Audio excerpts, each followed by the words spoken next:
Gusto mo rin ba ng life insurance plan na magbibigay sa'yo ng guaranteed yearly payouts hanggang mag-age 100 ka? Yes, yearly payout until age 100. This is Sun Life Secure Income, a traditional endowment plan from Sun Life na magbibigay sa'yo ng guaranteed payout taon-taon. Explain ko ng mabilis ang mga benefits. Una, guaranteed cash benefits. Meron kang matatanggap na guaranteed 6% yearly payout until age 100. Example, if yung face amount mo is 2.5 million, meron kang matatanggap na guaranteed 150,000 yearly until age 100. Pangalawa, hindi mo na kailangang mag-antay na maging senior citizen ka bago ka makakuha ng payout. Dahil starting at the end of 6th year ng policy mo, ay mag-uumpisa ka na makatanggap ng payouts mo. Pangatlo, your life insurance coverage is equivalent to 200% of your face amount. Example, kung ang face amount mo ay 2.5 million, ang life insurance coverage mo ay 5 million para sa mga beneficiaries mo.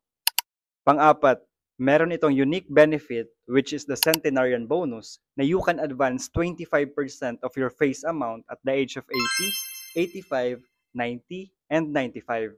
Panglima, you can also earn a non-guaranteed dividends yearly. Pwede mo itong i-withdraw or pwede mong iwan kay Sun Life para mas kumita pa ito ng interest. Pang-anim, kahit lifetime ang benefits, hindi mo siya lifetime babayaran. Limited lang ang paying terms ng plan na to. Pwede mong bayaran ng 3, 5, 10, or 15 years depende sa budget mo.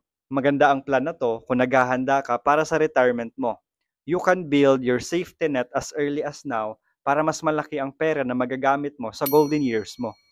Aside sa retirement, kung meron kang anak ay pwede mo rin silang i-insured sa plan na to para secured na ang educational fund nila in the future.